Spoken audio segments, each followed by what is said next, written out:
할 수 있도록 시간 몸과 마음을 잠깐 준비하는 시간 갖도록 하겠습니다. 우리 함께 조용한 기도로 예배를 시작하도록 하겠습니다. 함께 기도하겠습니다. 할렐루야. 여호와의 이름을 찬송하라. 여호와의 종들아 찬송하라. 여호와의 집 우리 하나님의 전정에 선 너희여 여호와를 찬송하라. 여호와는 선하시며 그 이름이 아름다우니 그 이름을 찬송하리라. 사랑의 하나님, 이 시간 우리가 온 마음과 또 온 몸과 또 우리의 모든 것을 다해 주님을 예배합니다. 주님을 마음껏 찬양하오니 시간 우리의 찬양과 예배를 받아주시옵시고 주님에게 큰 기쁨의 시간 또한 우리에게는 큰 은혜의 시간 될 수 있도록 인도하여 주시옵소서. 우리 사랑하는 성도들 코로나19의 어려운 생활들을 계속 이어오고 있는데 혹시 몸과 마음이 지치고 또한 상한 부분이 있다면 이 예배를 통해 주님께서 만져주셔서 치유와 회복의 역사가 일어날 수 있도록 인도하여 주시옵소서. 예수 그리스도 이름으로 간절히 기도합니다. 아멘. 우리 완전하신 나의 주로 주 앞에 영광의 찬양 올려드리겠습니다.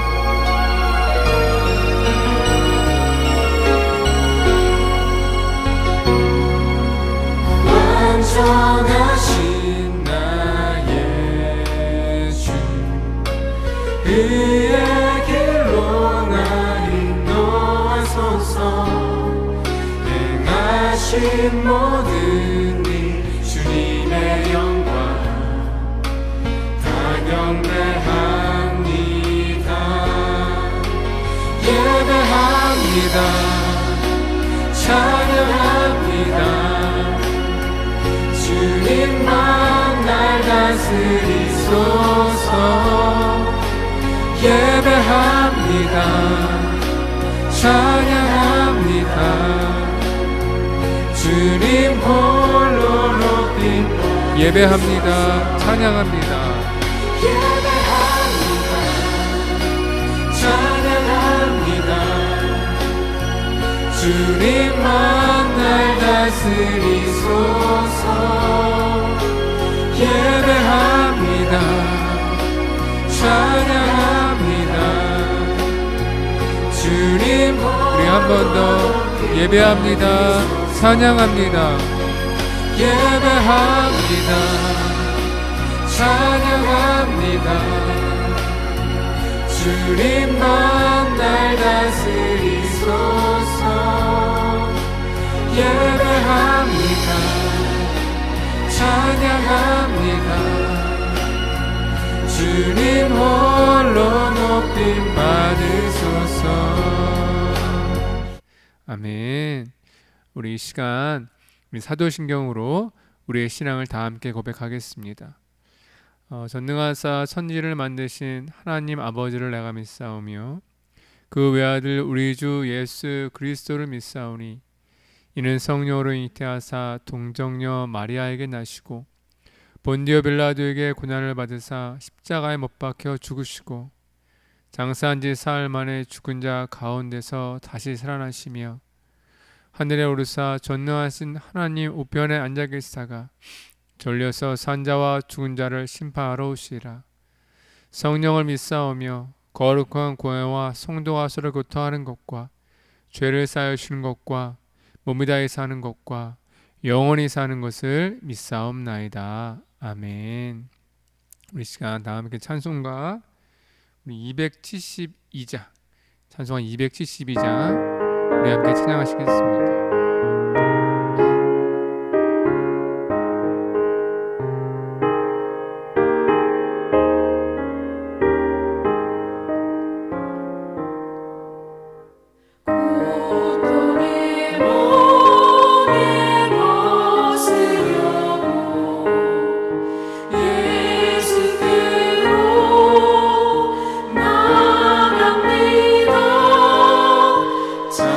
자유하게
예배 받으려고 주께로 갑니다.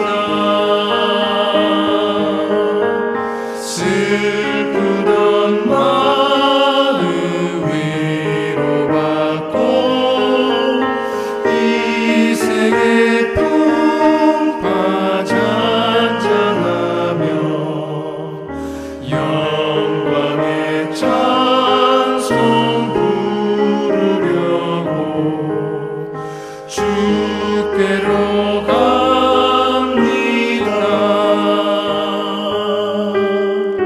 교만한 마음을 내버리고 예수께로 나갑니다. 복 되신 말씀 따르려고 주께로 갑니다.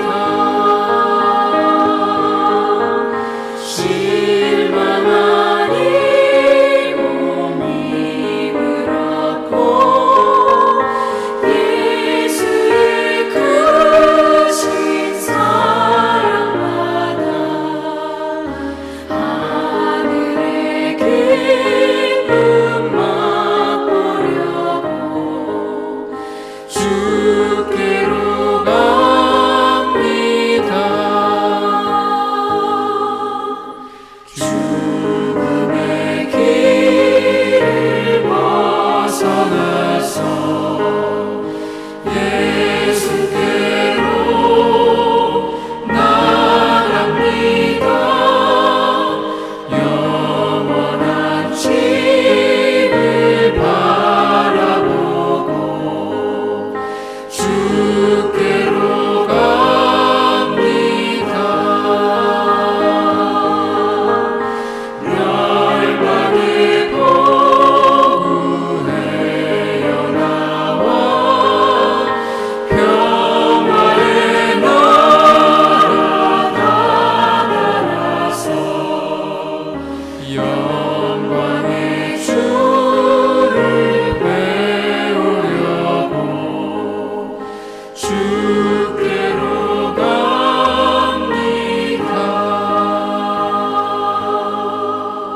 아멘. 우리 이 시간 함께 오늘의 예배를 위해 또 우리의 삶과 또 그리스도인 다음을 위해서 우리 함께 기도하도록 하겠습니다. 하나님, 이 찬양이 우리의 믿음의 고백입니다. 코로나19의 어려움을 살아갈 때에 우리에게는 다른 어떤 것이 필요한 것이 아니라 주님의 은혜가 필요하고 주님의 지혜가 필요하고 주님의 능력이 필요합니다.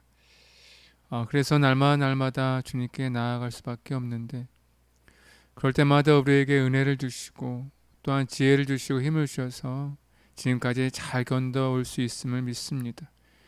우리 사랑하는 성도들, 이 코로나19가 마치는 순간까지 더욱더 믿음 붙들게 하시고 오히려 이 고난과 어려움 속에서 우리의 믿음이 더욱더 주님과 함께함으로 오히려 성장하고 단단하여질 수 있는 우리가 될 수 있도록 인도하여 주시옵소서. 지난 한 주일의 삶을 돌아볼 때에 말씀대로 살고자 또 주님의 자녀답게 살고자 참 애쓰기도 했지만 그럼에도 불구하고 여전히 넘어지고 부족한 우리의 모습들이 있었습니다. 이 시간 주님의 보혈을 의지하며 기도합니다. 주여, 우리의 모든 죄를 주의 보혈로 덮으셔서 다 깨끗하게 씻어주시옵시고 다시 한번 주님의 자녀로 온전히 일어설 수 있는 우리 모두가 될 수 있도록 인도하여 주셔서 새로 맞이하는 이 겨울 그리고 새로운 한 주간 또 주님의 자녀로 거듭히 살아낼 수 있도록 인도하여 주시옵소서.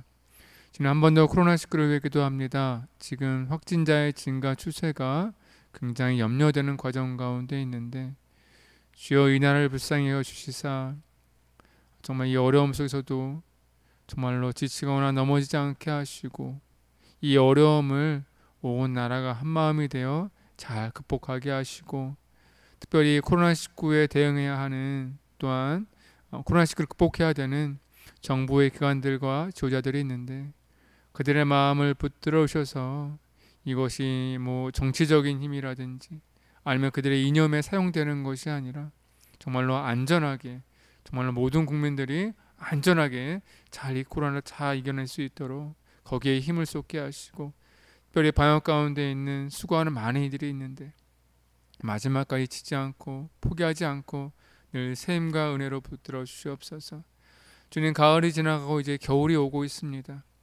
우리 사랑하는 성도들의 마음이 따뜻하게 하시고 이 환절기에 아프지 않을 수 있도록 건강할 수 있도록 모든 초소마다 모든 자리마다 함께하여 주시옵소서.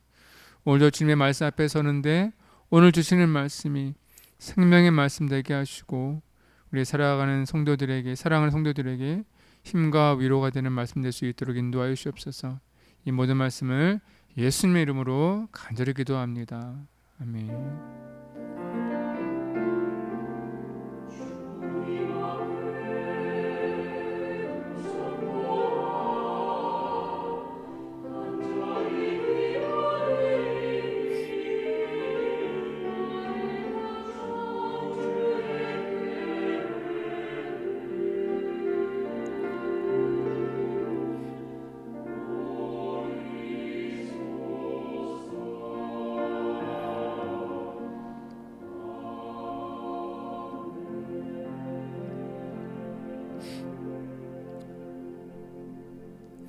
아멘. 우리 함께 얻는 교회 2시 온라인 예배에 오신 여러분들을 모두 환영합니다. 아시는 것처럼 저 함께 얻는 교회는 오후 2시에 온라인 예배로 함께 드리고 있는데요. 어디 계시든지 또 무엇 하시든지 이 시간에 참석하시면 우리 함께 예배할 수 있습니다. 광고 하나만 나눠드리면 지금 코로나 확산이 심상치가 않고 있는데요. 지금 그 방역 단계가 2단계로 아마 상향 수용될 것 같지요.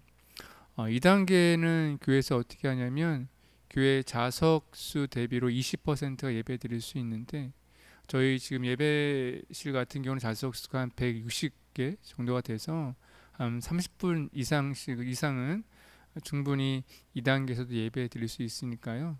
여러분 참고해 주시고 혹시 온라인 예배가 아니라 저희 교회 예배에 참석하신 분들은 교회에 오셔서 이 방역도 자리 잘 지키셔서 예배하는데 큰 어려움은 없을 것 같습니다.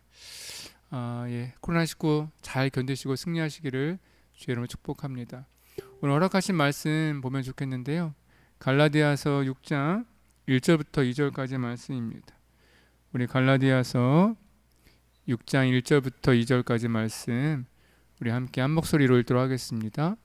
형제들아, 사람이 만일 무슨 범죄한 일이 드러나거든 신령한 너희는 온유한 심령으로 그러한 자를 바로잡고 너 자신을 살펴보아 너도 시험을 받을까 두려워하라.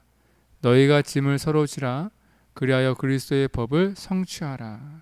아멘. 오늘 허락하신 주님의 말씀입니다. 오늘 말씀 제목은 그리스도인이란 제목으로 말씀을 함께 나누려고 합니다. 여러분 인터넷 사전 중에 위키 백과사전이라는 것이 있어요.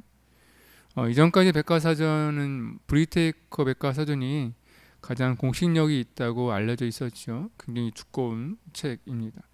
근데 지금은 오히려 이 브리테이커 사전보다 인터넷 백과사전이 위키 사전이 훨씬 더 공식력이 있다고 여겨지고 있어요. 이 사전을 이제 전문가들이 실시간으로 이 정보를 업데이트하는 소위 말하는 전문 집단 지식의 그런 가장 큰 정점에 있는 것이라 볼 수 있는데요. 그래서 이 위키 사전에 있는 많은 정의들이 요즘에 많이 받아들여지고 있어요. 근데 재미난 것은 이 위키 사전에 이 그리스도인이라고 검색하면 지금 보시는 것처럼 화면이 뜹니다. 이렇게 정의하고 있어요. 그리스도인이라 치면요, 기독교인, 기독인 또는 그리스도인은 기독교를 믿는 사람, 다시 말해 성경에서 메시아로 예언된 예수 그리스도의 삶과 가르침을 중심으로 하는 종교를 믿는 사람을 통틀어 일컫는다라고 되어 있습니다. 이게 이제 위키 사전에 있는 일반적인 그러니까는 보통 세상 사람들이 말하는 그런 그리스도인이라는 정의라고 할 수 있죠. 근데 읽어보시면 아시겠지만 제 마음속에 걸리는 부분이 조금 있었어요. 다른 것이 아니라 바로 기독교를 믿는 사람, 종교를 믿는 사람이라는 부분입니다. 그러니까는 일반적인 정의에서는 뭐 예수님을 믿는다 이런 표현이 아니라, 그러니까 쉽게 예를 들면 예수님의 그래서 전하신 가르침, 예수님을 전하고 그것을 가르치는 교회를 다니는 사람을 보통 세상은 그리스도인이라고 말하고 있는 겁니다. 여러분, 이 정의가 혹시 마음에 들지 모르겠어요. 어떤 분은 이 정의에 공감할 수도 있어요. 그렇지, 교회 다니는 사람이 그리스도인이지라고 말씀하실 수도 있지만, 어떤 분은 이 정의가 정말 마음에 들지 않을 것 같아요. 왜냐하면 실제로 많은 분들이 교회 다닌다고 다 그리스도인이 아니라 그리스도인다워야 그리스도인이라고 여기기 때문입니다. 요즘 종교 관련, 교회 관련 기사들이 뜨면 그 밑에 이런 댓글들이 많이 떠요. 교인다고 다 교인이냐? 그리스도인다워야지. 그런 것들이 많이 뜬단 말입니다. 더 쉽게 말하면 우리가 일반적으로 사용하는 기독교인이라는 그리스도인 정의가 두 가지인 거죠. 하나는 교회를 다니는 사람, 다른 하나는 그리스도인다운 사람. 근데 이 두 가지가 사실은 성경이 말하는 그리스도인이라는 정의를 다 담지는 못하고 있어요.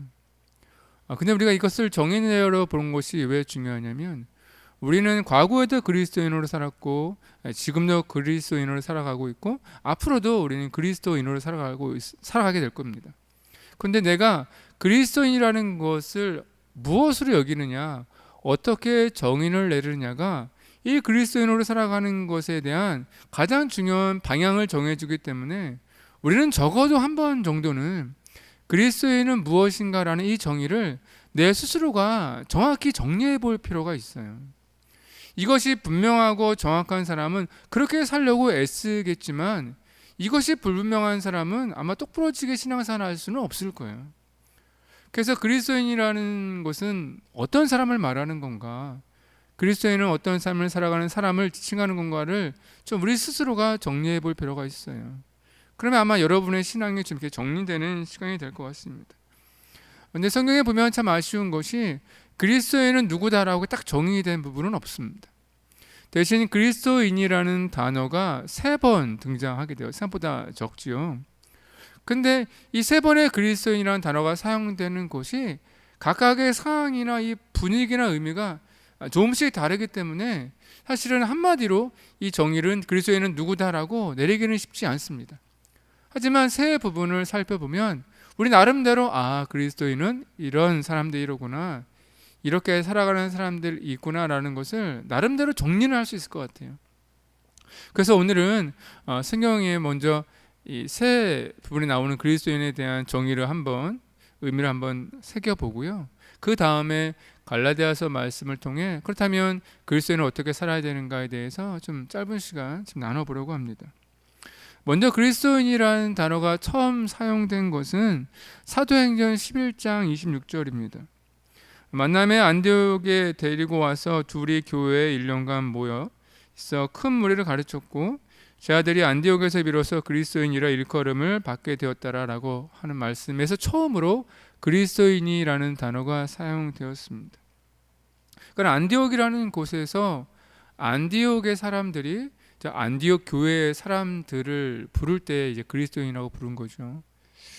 안디옥에 대해서 잠깐 말씀드리면, 안디옥은 역사가 요세푸스에 의하면 당시 로마 제국에서 로마시, 알렉산드리아시, 그 다음으로 세 번째로 큰 도시였다라고 알려져 있습니다. 늘 보시면 이 시리아 지방의 수도가 안디옥이었는데요. 이곳에 당시에만 해도 인구가 50만 명이나 되는 엄청나게 많은 사람이 모여 살았다고 해요. 여러분 아시지만 예루살렘도 굉장히 크고 번화한 도시인데 거기가 보통 5만 명 정도가 살았다고 추정하고 있는데, 이 안디옥은 예루살렘에 비해 몇 배나 큰 거죠.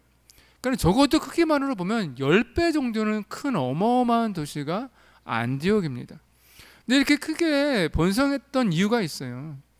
저를 보시겠지만 사실 이집트, 그러니까 아프리카와 아시아와 이 유럽의 길목에 있는 도시이고요. 이 안디옥이 지중해와 붙어 있어요. 실리기아라는 항구가 있는데 이 항구는요, 사실 이 육지에서 지중해에 있는 나라들로 뻗어나가는 아주 중요한 항구가 이곳에 있습니다. 그러니까 안디옥은 아주 오래전부터 육지에서도 뭐 해상에서도 굉장히 중요한 요충지였기 때문에, 특별히 로마 제국 때에 이것이 엄청나게 번영하게 되는 거예요. 그래서 당시에는 수많은 사람들과 수많은 문화의 사람들, 다양한 사람들, 그리고 대단히 이렇게 부한 그런 도시가 안디옥이었다고 전해지고 있습니다. 여러분, 이 이미지를 좀 마음에 기억해 두시고 이제 말씀에 들어가면 좋아요. 그런데 이 즈음에 어떤 일이 벌어지냐면, 예루살렘 지역에서 유대교에서 이제 교회를 박해하는 일들이 본격적으로 일어나기 시작하면서 예루살렘에 있던 성도들이 곳곳으로 흩어지게 됩니다. 그때 많은 성도들이 당시에 안디옥으로 옮겨가게 돼요. 근데 이렇게 박해를 피해 안디옥에 왔던 성도들이 그냥 그곳에 머물러 있는 것이 아니라 그곳에서 전도를 하게 되는데, 그것에 놀라운 전도의 부흥의 역사가 일어나는 거예요. 수많은 헬라인이 안디옥 사람들이 이 교회에 들어오게 되었고, 그 사람들이 점점 많아졌다라는 소문이 예루살렘으로 전해지게 됩니다. 그래서 예루살렘에서 이 목회자를 파송하게 되는데, 그 사람이 바나바이고, 바나바는 이 안디옥으로 오는 길에 혼자 오지 않고 다소에 있던 바울과 함께 둘이서 이 안디옥에 들어오게 되고, 이곳에서 교회를 더욱더 단단하게 세우게 되고 제아들을 가르치는 일이 일어나는데, 바로 그 즈음에 그곳 사람들이 이런 안디옥 교회와 그들의 모습을 보고 그리스도인이라고 부르기 시작한 거예요. 그것이 바로 오늘 함께 읽었던 본문이었습니다. 그렇다면 왜 안디옥 사람들은 이 교회를 지칭할 수 있는 수많은 단어들이 있었을 텐데 왜 그리스도인이라고 딱 구분해 말했을까? 이 단어에는 어떤 의미가 포함되어 있을까? 그것이 오늘 그리스도인이라는 것의 첫 번째 뜻을 알 수 있는 핵심이라고 할 수 있죠. 제가 한 가지 놀라운 사실을 알려드리겠습니다. 저는 앞에 안디옥에서 놀라운 부흥이 일어났다고 말씀드렸습니다. 안디옥은 굉장히 큰 도시였고 수많은 사람들이 있었던 번영한 도시였고, 그곳에서 안디옥 교회가 크게 성장하고 부흥했다면 여러분 어떤 이미지가 떠오르세요? 어쩌면 안디옥 교회가 크게 건물을 짓고 성도들이 예배하면서 그 주변에 학교라든지 병원이나 기관들을 세우면서 이 안디옥 지역에 있는 사람들을 도와주게 되었고, 이런 안디옥 지역의 사람들의 이런 아름다운 모습을 보면서 그 주변 사람들이 아하, 저 사람들 정말 대단하다, 정말 아름답다라는 마음으로 그리스도인이라고 불렀을 것 같잖아요. 이것이 뭐 일반적인 이해일 수 있어요. 그런데 좀 다를 수 있습니다. 다를 수가 있다라는 거예요. 여러분, 만약에 여러분이 지금 안디옥으로 성지 순례를 가게 된다면 여러분은 안디옥 그 도시에서 이 안디옥 교회의 흔적과 유적을 찾을 수는 없을 거예요. 아마 가이드는요, 안디옥 도시가 아니라 이 도시에서 4km나 떨어진 변두리에 어느 돌산으로 여러분을 데리고 갈 겁니다. 그리고 그 돌산 앞에서 수많은 동굴들을 보여주게 될 텐데, 그때 이 가이드가 뭐라고 말할 것 같아요? 여러분, 이곳이 바로 2000년 전에 안디옥 교회입니다라고 소개해 줄 거예요. 여러분, 이미지가 싹 달라지지 않습니까? 여러분, 안디옥 교회는 안디옥이라는 도시에 세워졌지만 이 도시의 가운데 번화가즘에 세워진 것이 아니라 아주 먼 번두리 지역에, 그것도 그냥 자연적으로 있는 동굴에 숨어 들어가 살게 되었고, 그 동굴 안에서 교회가 세워지고 그 동굴 안에서 예배를 드리며 신앙생활을 했다라는 거예요. 그러니까 여러분, 안디옥 교회 부흥의 역사를 설명할 때 굉장히 아름답고 굉장히 낭만적으로 들리겠지만 실상은 그렇지 않았다는 겁니다. 이것을 잘 생각해 보셔야 돼요. 그러니까 안디옥 주변의 사람들이 봤을 때 되게 이상한 거예요. 그들의 삶을 겉에서만 보면 이 동굴에서 사는 것, 이 도시 사람들이 봤을 때 얼마나 비참하고 얼마나 불쌍해 보입니까? 근데 그곳에서 전도가 되었다는 것, 그곳에 많은 사람들이 모였다는 것은 그러나 그들은 달랐다는 거예요. 그럼에도 불구하고 그들의 미소는 뭔가 다르고 그들의 대화는 뭔가 다르고 그들의 삶의 모습 뭐가 달랐기 때문에 그곳에서 전도와 부흥의 역사가 일어나는 거 아니겠습니까? 무슨 말입니까? 안디옥 사람들이 이 교회를 보고 그리스도인이라고 말한 것은 원래 본래적인 뜻은 좀 다르다라는 거예요. 그들은 우리와 다른 곳에 사는데 사는 것도 우리와 다르다. 그들은 뭔가 우리와 많이 달라. 그들은 좀 다른 그런 뜻으로 그리스도인이라고 불렀다라는 거예요. 여러분, 첫 번째 사용된 그리스도인이라는 그 정의의 내용은 다르다라는 겁니다. 근데 이것이 납득이 되지 않습니까? 여러분, 세상 사람들이 우리들을 볼 때 그리스도인이라고 할 때 무엇을 먼저 기대하는 줄 아세요? 뭔가 다르겠지? 뭔가 우리하고는 좀 이렇게 틀리겠지? 뭐 그런 것이거든요. 얼마 전에 한 승려분이 텔레비전에 한 프로그램에 나와서 굉장히 큰 이슈가 된 적이 있죠. 그러니까 일상생활의 모습을 보여주는 케이블 TV 프로그램이에요. 근데 이 승려분이 이제 사는 집이라든지 아니면 먹는 거 또 일하는 모습들이 보여졌는데 이 방송 이후에 엄청난 비난과 이 악성 댓글들이, 그러니까 나쁜 댓글들이 엄청나게 쏟아지는 거예요. 그 이유가 무엇인지 아십니까? 이 승려의 모습이 일반 사람들과 똑같은 거예요. 더 나아가서 오히려 더 풍성하게 살고 더 잘 먹고 잘 사는 거예요. 이 모습을 보고 수많은 사람들이 실망했다라는 거예요. 다를 줄 알았는데, 뭔가 새로울 줄 알았는데. 근데 여러분, 이것이 그 승려만의 문제가 아니라는 거 아시지 않습니까? 세상 사람들이 우리를 볼 때도 마찬가지예요. 뭔가 다르겠지라는 기대감으로 본단 말입니다. 만약에 여러분의 삶을 그 텔레비 프로그램처럼 여러분의 일상이라는 것이 어느 그리스도인의 일상성이라는 프로그램을 만들어서 만약에 전국에 방송된다고 생각해 보세요. 방송이 끝난 다음에 여러분의 댓글창에는 어떤 글이 실릴까요? 역시 달라. 역시 달라. 아니면 똑같네. 무엇일까요? 여러분, 그리스도인다운 것은 다른 것이 아닙니다. 뭐 잘하고 못하고 그걸 떠나서 세상 사람들로부터 뭔가 다르다는 느낌은 줘야 돼요. 최소한 그 사람들은 뭔가 달라. 생각이 좀 다른 것 같아. 말이 좀 다른 것 같아. 행동이 좀 다른 것 같아. 뭐 함께 모여서 좀 다르던데 세상하고 좀 달라. 이런 느낌이라도 있어야지 그게 그리스도인 다음의 시작 아니겠습니까? 과연 오늘 우리의 삶을 안디옥의 사람들이 그대로 바라보고 있다면 우리도 그런 안디옥 교회의 성도들처럼 그런 평가를 받을 수 있을까? 만약 그렇지 않다면 우리는 돌아봐야 됩니다. 우리가 세상 사람들 봤을 때 뭐 별반 다르지 않던데 그런다면 우리는 사실 어쩌면 그리스도인 다음을 잃어버린 걸지도 몰라요. 그러니까 여러분, 이것을 마음속에 꼭 기억하셔야 됩니다. 두 번째, 그리스도인이라는 단어가 두 번째 사용된 것을 살펴보기 원하는데 사도행전 26장 28절입니다. 우리 함께 읽어볼게요. 아그리빠가 바울에게 이르되 내가 적은 말로 나를 권하여 그리스도인이 되게 하려 하는도다 라는 말씀에서 그리스도인이라는 단어가 두 번째로 사용하게 됩니다. 시간이 좀 지난 다음에 사도 바울이 교회 지도자로 이제 크게 세움을 받게 되죠. 근데 사도 바울의 이름이 퍼지거나 세움을 받을 때마다 유대교 지도자들에게는 큰 위협이 되고요. 어느 순간에 이제 26장 정도 돼서는 사도 바울을 예루살렘으로 깨어내어서 그를 붙잡고 유대 법정에 고발하는 사건이 벌어지게 됩니다. 그때 이 법정에서는 로마 총독이었던 베스더랑 유대 출신의 왕이었던 이 아그리빠 왕이 함께 재판을 주관하게 돼요. 근데 놀라운 사실, 이 재판 중에 이 사도 바울이 이 아그리빠 왕을 전도하는데요. 여기에 대한 아그리빠 왕의 반응이 오늘 읽었던 이 말씀입니다. 내가 적은 말로 나를 권하여 그리스도인이 되게 하려느냐? 바로 사도 바울의 전도에 대한 아그리빠의 반응이 그리스도인이라는 거였어요. 그런데 이 재판의 분위기를 좀 알면 아그리빠 왕이 말한 그리스도인이라는 그 속뜻을 알 수 있게 돼요. 여러분, 아그리빠 왕은 절대로 사도 바울에게 호의적인 사람은 아니었습니다. 우리 사도행전 앞에 부분을 읽어보면 아그리빠 왕은 오히려 유대 지도자들의 편에 섰던 사람이에요.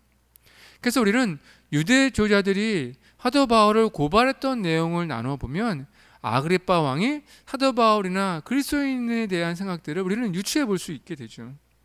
사도행전 24장 우리 5절 6절에서는 종교 지도자들이 사도 바울을 고발했던 내용이 담겨져 있습니다. 우리가 보니 이 사람은 전염병 같은 자라.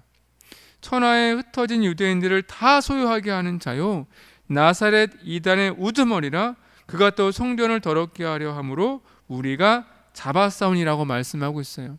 여러분, 이 말씀의 뉘앙스와 분위기를 다시 한번 쫙 보세요. 저는 이것을 읽으면서 어떤 느낌을 받았냐면, 와, 사도 바울을 이들은 테러리스트의 이 지도자 정도쯤으로 여기는구나. 굉장히 위협적인 사람, 굉장히 그렇게 어려운 사람으로 여기고 있다는 것을 자연스럽게 느껴지더라고요. 그러니까 당시 유대 지도자들이나 더 나아가 아그리빠 왕이 봤을 때 이 사도 바울이나 당시 그리스도인이라는 사람들은요, 예수님을 위해서라면 물불 가리지 않고 모든 것을 다 할 수 있을 법한 위험한 사람들이라는 부정적인 의미를 가지고 있었다는 거예요. 그러니까 두 번째 그리스도인이라는 뜻은요, 긍정적인 의미가 아닙니다. 그들은 물불 안 가리는 위험한 사람들이야 라는 부정적인 의미가 포함되어 있어요. 그런데 중요한 것은 사도 바울이 이 말을 듣고 기분 나빠하지 않는다라는 거예요. 사도 바울이 아그리빠 왕이 야, 네가 나를 그리스도인 되게 하려고 해? 나는 되고 싶지 않아 라고 말할 때 사도 바울이 이렇게 반응합니다. 바울이 이르되 말이 적으나 많으나 당신뿐만 아니라 오늘 내 말을 듣고 모든 사람도 다 이렇게 결박된 것 외에는 나와 같이 되기를 하나님께 원하나이다 하니라라고 말씀하고 있어요. 무슨 말입니까? 내가 지금 결박당한 거 말고는 네가 말한 그리스도인이라는 말한 그거 있잖아, 그거 맞는 말이고 나는 나뿐만 아니라 모든 사람이 그렇게 되기를 원해라고 말하고 있는 거예요. 여러분, 사도 바울이 이렇게 말한 이유가 있지 않겠습니까? 바로 당시 그리스도인이라는 것에 정말 속뜻이 이것과 크게 다르지 않았다라는 거예요. 예수님을 위해 물불 안 가리는 사람들, 예수님을 위해 무엇이든지 할 수 있는 사람들, 예수님을 위해 정말 열정적이고 완전 헌신적인 사람들을 당시 사람들은요, 그리스도인이라고 불렀다라는 거예요. 여러분, 이것이 두 번째 뜻입니다. 굉장히 강력한 의미를 담고 있어요. 여러분 모두가 그리스도인다워지기를 축복합니다. 그렇다면 이렇게 한번 점검해 보세요. 여러분, 최근에 예수님 말씀에 순종하신 적이 있습니까? 여러분, 요즘에 최근에 예수님을 위해서 무엇을 해 보셨습니까? 만약에 안타깝지만 코로나19 때 아니면 요즘에 그런 것이 별로 없다라고 말씀하신다면, 적어도 두 번째 정의에 따르면 여러분들은 그리스도인 다움을 잃어버린 걸 수도 있어요. 만약에 사도 바울이 예수님을 향해 더 이상 헌신하지 않고 그 말씀에 순종하지 않는 그리스도인을 만난다면 뭐라고 말하겠습니까? 두 번째 정의대로라면, 야, 너 요즘 처음 마음 잃어버렸어. 야, 너 지금 마음 너무 흐트러졌어. 너 마음 다시 가다듬어야 돼. 너 다시 한번 주님 앞에 네 삶 들어야 돼. 그래야 그리스도인다운 거야 라고 말하지 않겠습니까? 세 번째 이야기 나눠볼게요. 마지막으로 성경에서 그리스도인다움을 표현한, 그리스도인이라는 것을 표현한 것이 베드로전서 4장 16절 말씀입니다. 만일 그리스도인으로 고난을 받으면 부끄러워하지 말고 도리어 그 이름으로 하나님께 영광을 돌리라. 베드로전서에서 베드로 사도가 성도들에게 그리스도인이라고 언급을 하고 있어요. 이 말씀을 이해하려면 마찬가지로 이 말씀의 맥락을 함께 이해하면 좋을 것 같은데요. 이 앞절에서 어떤 내용을 다루고 있냐면, 베드로 사도가 만약에 성도들 가운데 어려움과 시험과 고난을 만나거든 어떻게 해야 할까라고 질문하면서 이렇게 해답을 주고 있어요. 오히려 너희가 그리스도의 고난에 참여하는 것으로 여기고 즐거워하라. 이는 그의 영광을 나타내실 때에 너희로 즐거워하고 기뻐하게 하라 함이라 라고 말씀하고 있어요. 그런데 제가 한 가지 놀라운 사실을 알려드리면, 베드로 사도의 이 말씀이 베드로 사도만의 말씀이 아니라 예수님도 똑같이 말씀하신 적이 있습니다. 마태복음 5장 11절 12절 말씀 읽어볼게요. 한번 비교해 보면서 읽어보세요. 나로 말미암아 너희를 욕하고 박해하고 거짓으로 너희를 거슬려 모든 악한 말을 할 때에 너희에게 복이 있나니 기뻐하고 즐거워하라. 하늘에서 너희의 상이 큼이라. 너희 전에 있던 선지자들도 이같이 박해하였느니라. 여러분, 이 두 본문의 말씀이 너무나도 같아요. 물론 표현은 조금씩 다르지만 그 중심 내용과 그 속뜻은요 거의 일맥상통한다고 볼 수 있죠. 무슨 말입니까? 베드로 사도가 시험을 만날 때 즐거워라는 것은요, 베드로 사도가 하는 말이 아니라 그것은 예수님이 말씀하신 것이고, 베드로 예수의 말씀대로 고난과 어려움을 당할 때 기뻐하며 즐거워하며 그것을 경험해 보았고, 거기에 대한 증언으로 이 말씀을 베드로의 제자들에게 하고 있다라는 거예요. 베드로 사도의 말씀은요, 증언이란 말입니다. 증언. 여러분, 예수님의 베드로 사도뿐만 아니라 12사도의 삶을 보면 고난과 박해를 만났을 때에 그들이 어떻게 했죠? 초대교회 성도들도 참 많은 어려움과 고난을 경험했는데 그때에 그들은 어떻게 했을까요? 혹시 여러분이 아는 믿음의 많은 의인들, 거인들을 생각해 보세요. 그들은 고난과 어려움을 만났을 때에 어떻게 하던가요? 이 말씀처럼 기뻐하고 즐거워하지 않던가요? 핀라이큼 목사가 쓴 그들도 우리처럼 괴로워했다라는 책이 있습니다. 이 책은요, 성경의 위대한 인물들을 다루면서 그들의 삶을 다 이게 한번 찾아본 거예요. 근데 그들에게 공통된 것이 하나가 있는데 바로 그들의 삶에 고난이 항상 있더라는 거예요. 누구든지 마찬가지라는 거예요. 그러면서 그는 이렇게 정의를 내려요. 고난은 그리스도인의 일상이다. 그러면서 이렇게 57페이지에 이렇게 써 있어요. 어떤 사람들은 예수님을 믿게 되면 자기의 모든 고난이 끝날 것이라고 생각한다.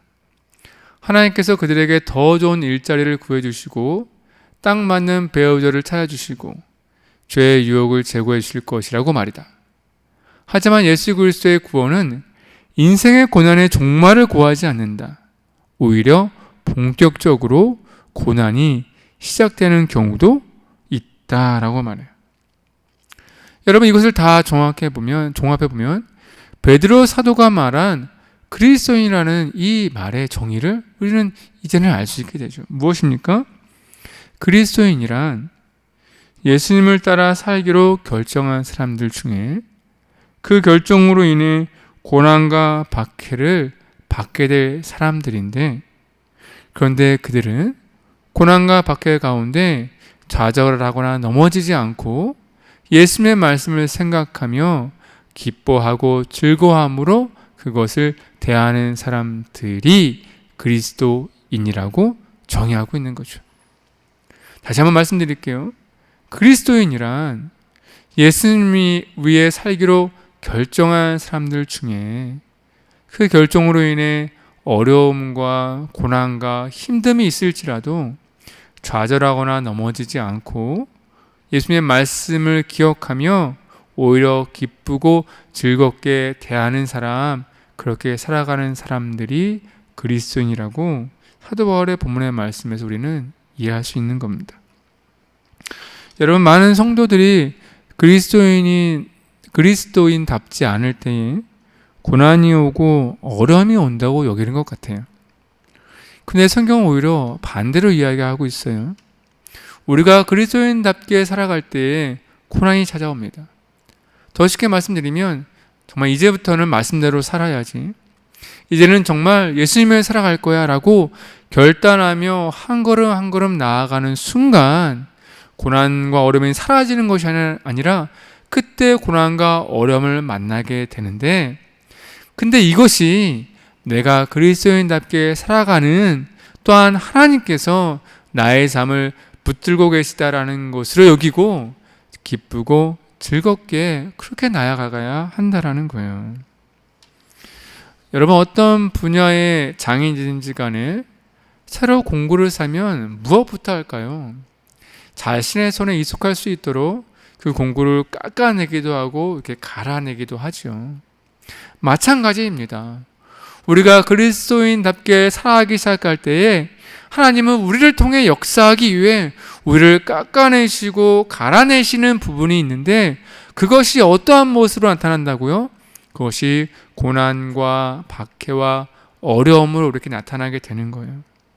그 시간을 기쁨과 즐거움으로 잘 견디고 이기면요, 우리는 하나님의 손에 꼭 붙들리게 되고 놀라운 역사와 기적을 이끌 수 있다는 겁니다. 바로 이것이 성경이 말하는 그리스도인이라는 정의예요.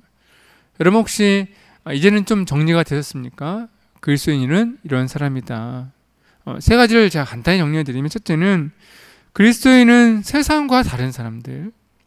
두 번째, 그리스도인은 예수님을 위해 정말로 열심히 살아가는 사람들.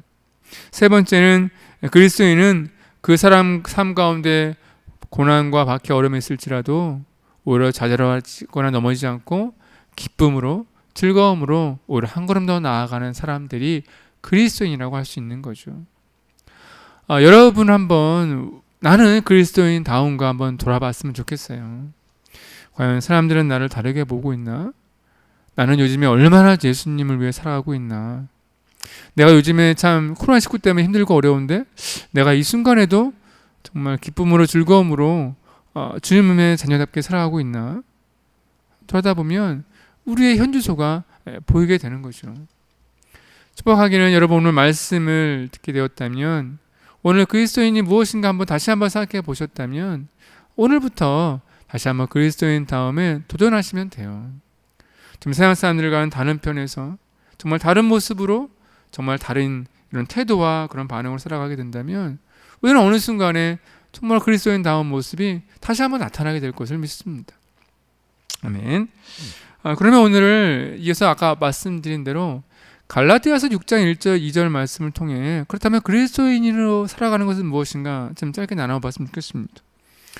사도 바울은 갈라디아서의 앞전의 말씀에서 갈라디아 교회에 나타난 이런 어려움에 대해서 이야기하면서 뒷부분에는 그렇다면 우리가 그리스도인으로 살아가려면 어떻게 살아가야 되는 것에 대해서 말씀을 전하신 후에 6장에서 그 정확한 좀 구체적인 예를 처음에 들면서 말씀하고 있어요. 그것이 1절 말씀입니다. 우리 빨간색 부분만 읽어볼까요?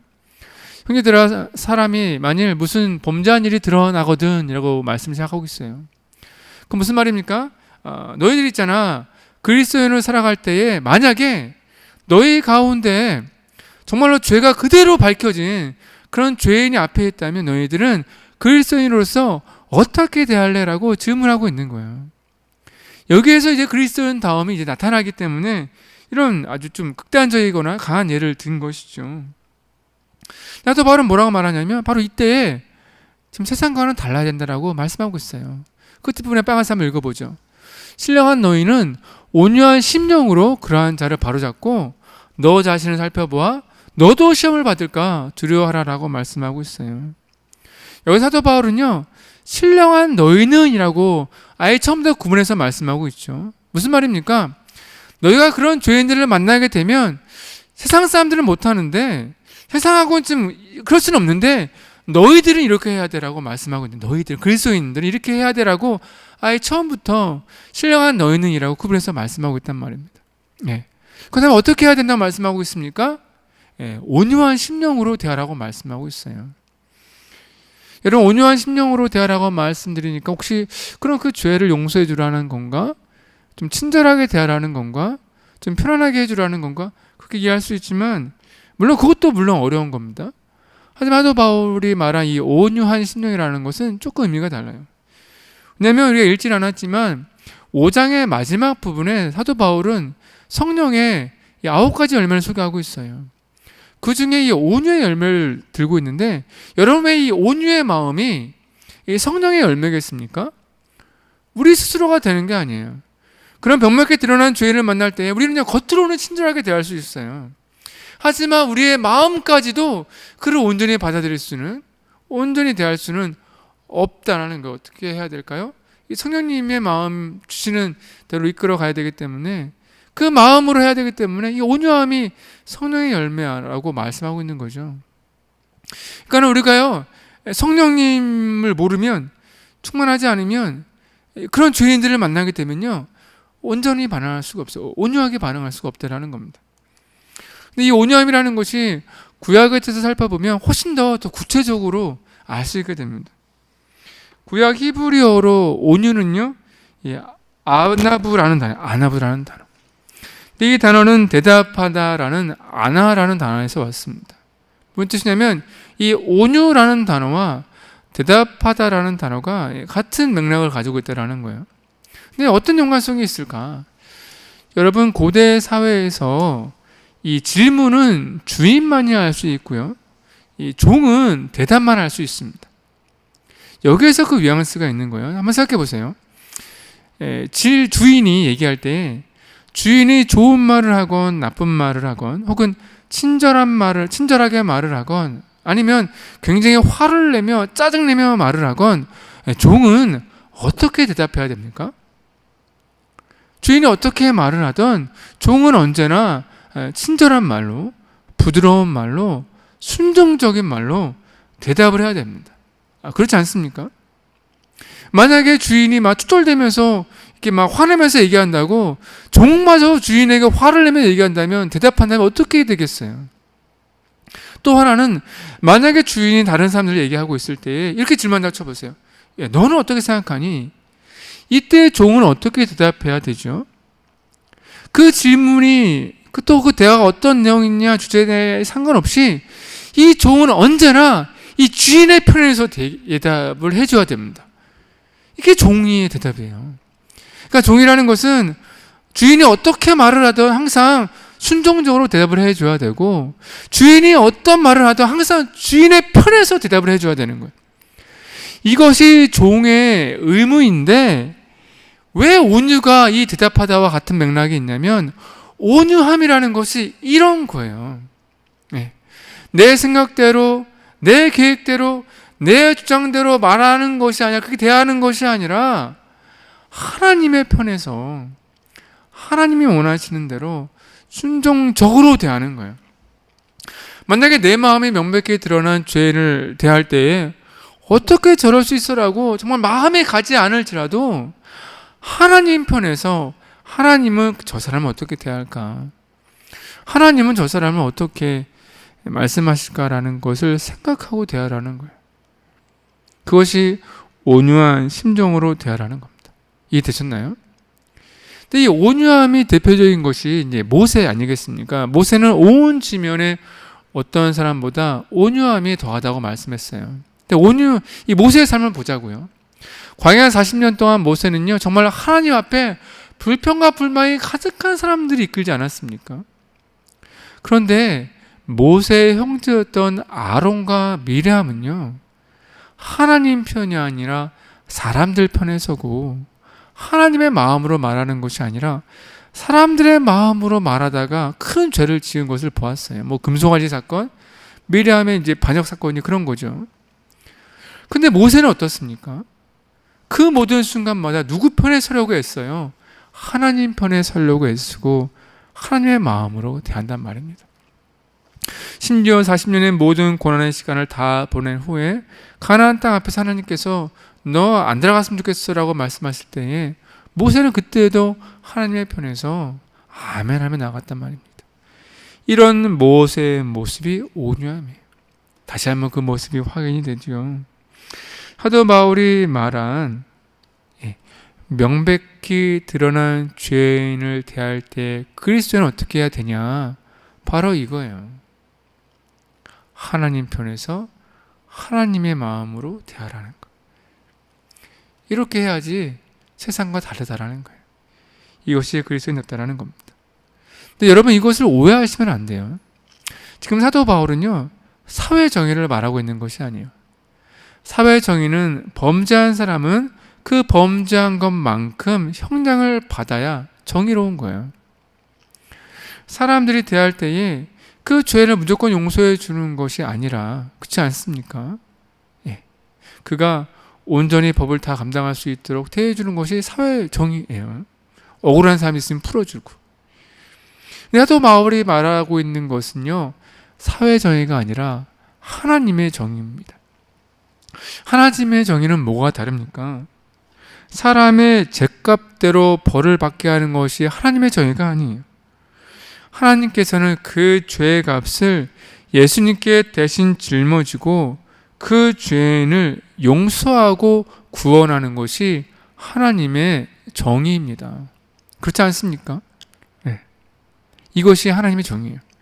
그리스도인은 하나님의 편에서 이 하나님의 정의를 실현하는 사람들입니다. 그래서 죄인을 대할 때도 하나님 편에서 그가 구원받을 수 있도록, 그가 돌이킬 수 있도록 온유한 심령으로 대해야 되는 거예요. 사도 바울이 말한 거, 그를 돌이키게 하라는 말씀과 일맥상통하죠. 이렇게 대하는 것이 그리스도인다운 것인데, 이것이 명백히 드러난 죄인만을 대할 때뿐이겠습니까? 다른 사람들을 대할 때도 마찬가지입니다. 동일한 거야. 동일한 거란 말입니다. 이 드러난 죄인이라는 것은 하나의 예일 뿐이에요. 여러분, 사람들을 만날 때 우리는 어떻게 대해야 된다고 말씀하고 있는 거예요. 하나님 편에서 그가 구원받을 수 있도록, 그가 하나님의 자녀가 될 수 있도록 그것을 위해서 대하라는 겁니다. 내가 우선이 아니라 하나님 편에서 하나님 우선으로 말해요. 여기 사도 바울은 그리스도인다운 것이라고 말씀하고 있어요. 두 번째 또 사도 바울이 말하는 것이 2절에 있는데, 바로 서로의 짐을 지라는 거예요. 사도 바울은 그리스도인다운 게 뭐냐? 서로의 짐을 짊어지라는 겁니다. 저는 이 부분을 묵상하는데, 저는 이 착한 임대 캠페인이 떠올랐어요. 코로나19로 어려울 때에 이제 자영업, 가게 새 들어 사시는 분들이 어렵잖아요. 그래서 이 임대하시는 분들이 임대료를 깎아주는 이런 일이 있었어요. 그러면 무엇이었습니까? 서로 어려움을 같이 짊어지라는 것인데, 이것이 사도 바울이 말한 서로 짐을 나누라는 것과 그 내용이 아주 유사합니다. 그 사도 바울은 어려운 사람이 있을 때 그것을 같이 짊어지라는 거예요. 여러분, 그런데 짐을 서로 짊어지려면 어떻게 해야 되죠? 적어도 한 사람은요, 짐이 좀 덜 무겁거나 짐이 없는 상태에서 서로 짊어질 수 있는데,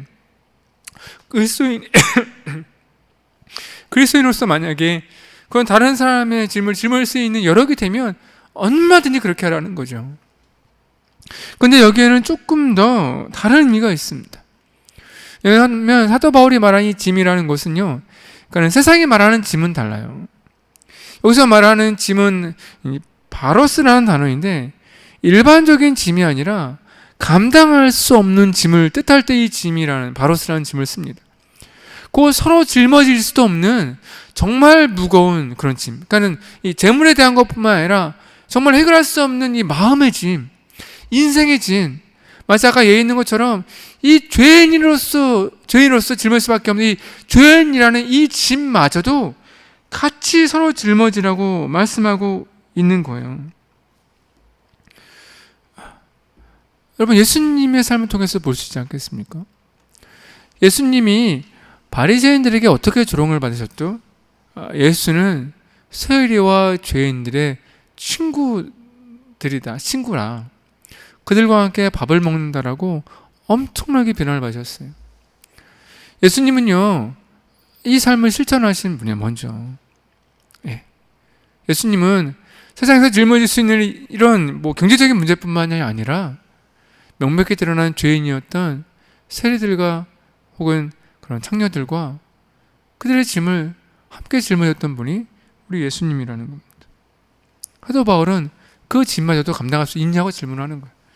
세상 사람들처럼 짊어질 수 있는 짐 말고 세상 사람들이 짊어지지 않는 그런 짐, 세상 사람들이 가까이 하지 않는 사람들, 세상 사람들이 굉장히 깔보거나 무시하거나 외면하는 그런 것까지도 그리스도인이라면 서로 짊어져야 한다라고 말씀하고 있는 거예요. 또 하나 다른 점은 사도 바울은 이것을요, 법이라고 말씀하고 있어요. 여러분, 서로의 짐을 짊어지는 것은 분명히 선행인데 어떻게 선행을 법으로 규제할 수 있을까요? 예를 들어 선행은 아까 앞에 말씀드린 대로 이 선한 임대를 하는데, 임대 캠페인을 하는데 이 건물을 가지고 있는 사람이 그것을 하지 않는다고 어떻게 우리는 그것을 법으로 강제할 수 있습니까? 못하죠. 왜냐하면 선행은 100% 자발적인 거기 때문에 강제할 수가 없어요. 근데 사도 바울은요, 이 선행이라는 건 서로 짊어지는 것을 법이라고 말씀하고 있는데 어떻게 법이라고 말씀하고 있냐? 여기에 근거를 두면 됩니다. 우리 에베소 2장입니다. 우리는 그가 만드신 바라 그리스도 예수 안에서 선한 일을 위하여 지으심을 받은 자니 이 일을 하나님의 전에 예비하사 의로 그 가운데 행하게 하려 하심이라. 이 말씀을 통해 알게 되죠. 무슨 말입니까? 만약에 살아가는 중에 네 마음에 감동되어 선을 행하라는 것, 그것을 말씀하신다면 이것을 법이라고 말씀할 수는 없지만, 만약에 하나님께서 우리를 만드신 처음에 그 목적이 선을 행하는 것이라면, 하나님께서 우리를 그리스도인으로 부르신 것 자체가 선을 행함을 위한 것이라면 이야기는 달라지는 거예요. 그때는 이것을 법으로 말할 수 있는 거죠. 사도 바울이 선을 행하라는 것, 서로 짐을 짊어지라는 것을 법이라고 말한 것은 무엇입니까?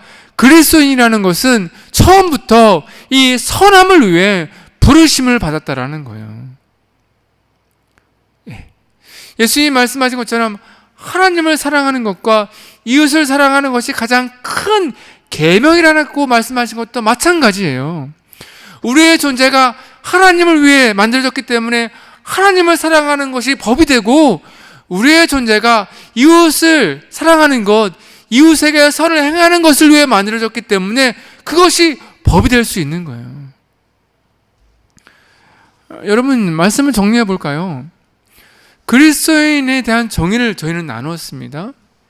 그리고 그리스도인답게 살아가는 것은 무엇인지도 두 가지만 나누었어요. 여러분, 전체를 나눈다면 무슨 말입니까? 그리스도인이라는 것은 적어도 세상과는 다르게 살아야 돼요. 그 다름은 어디에서 기인돼야 됩니까? 하나님께서 나를 만드신 목적은 세상과 달라. 세상 사람들이 살아가는 목적과 달라. 나는 하나님께서 선을 위해서 만들으셨어. 그래서 나는 선을 행하면서 살아가야 돼.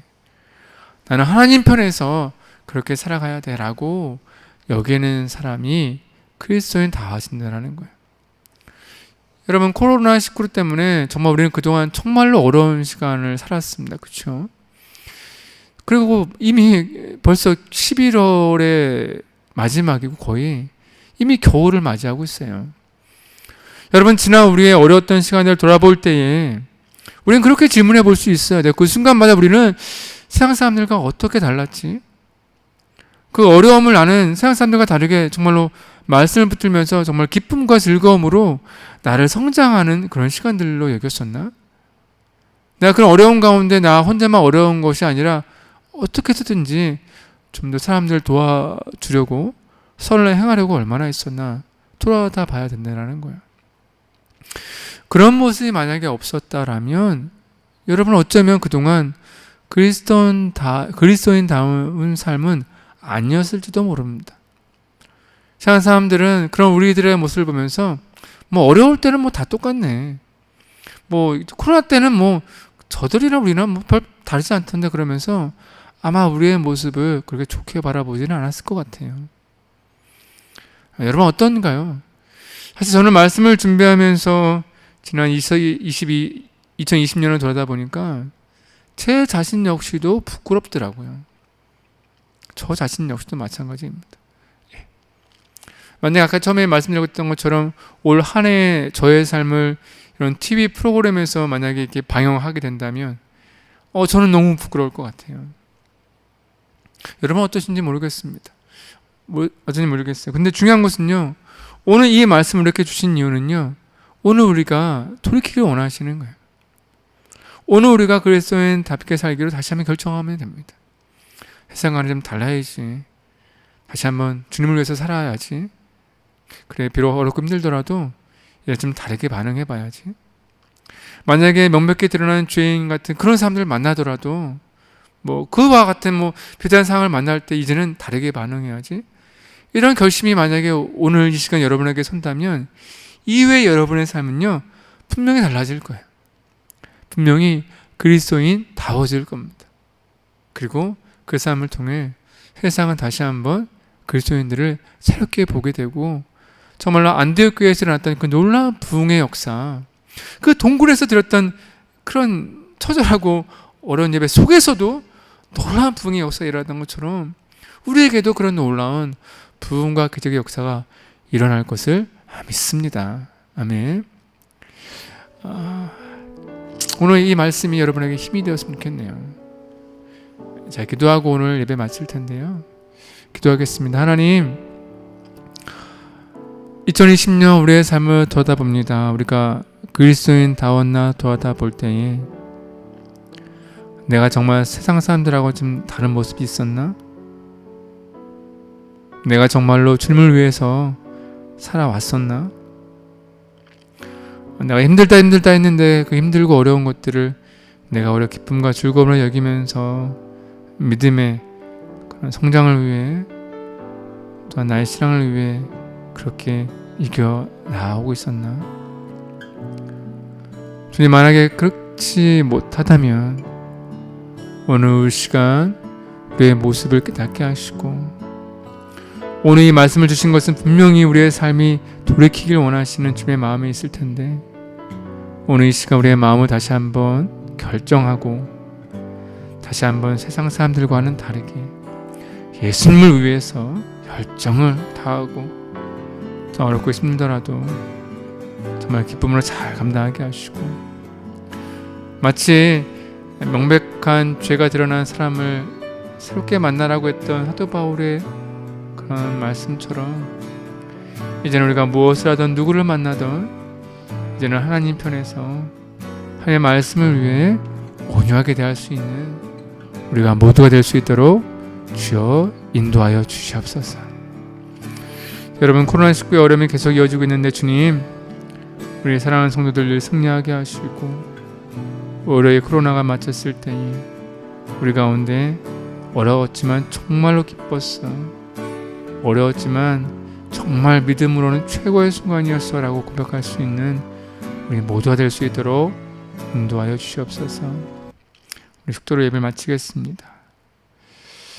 이제는 성부 하나님의 놀라운 사랑과 성자 예수님의 끝까지 끝없는 동행하심과 성령 하나님의 이끄심과 돌보심이 다시 한번 그리스도인으로 살아가기를 결단하는 우리의 사랑하는 교회와 성도들의 머리와 과정과 그 결단의 순간 위에 영원히 함께 하시기를 간절히 축원하옵나이다. 아멘.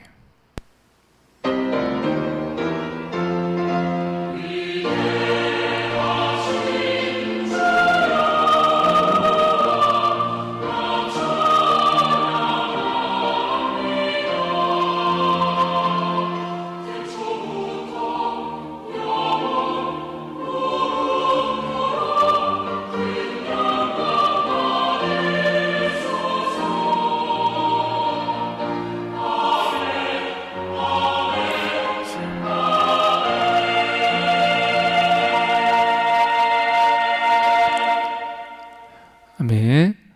여러분, 예배를 마쳤습니다.